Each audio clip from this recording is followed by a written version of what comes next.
lấy bạc lâm đắm xe ấy khôi phục phẩm lâm đắm mi cây lấy bạc lâm đắm xe ấy khôi phục phẩm lâm đắm mi cây phục đi phơ lên xe ấy khôi phục đi imani mi cây phục đi phơ lên xe ấy khôi phục đi imani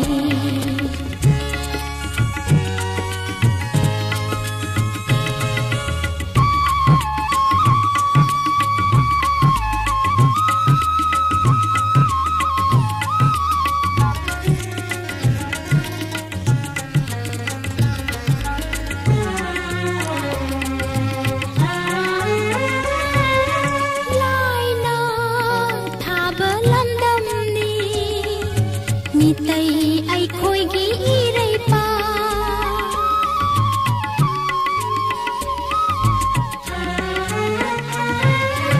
lai na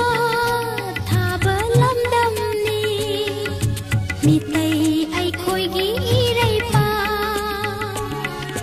mang bay ya ta ba lâm đâm ni mang bay ya ta ba lâm đâm ni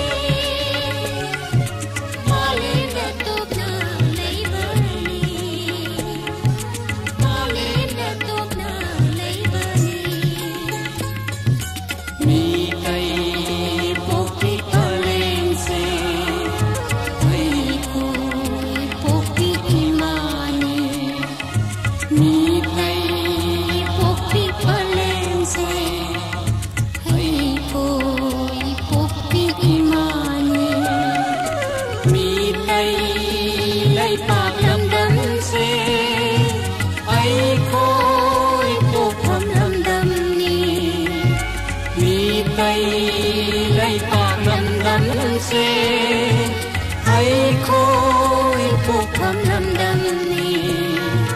mi cây phục đi phơ lên xe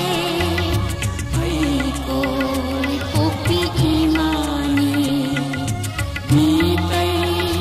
phục đi phơ lên xe ấy khôi phục đi imani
ấy khôi phục phẩm lâm đắm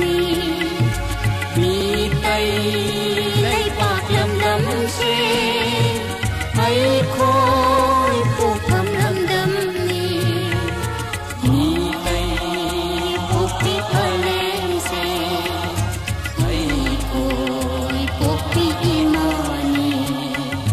mi tay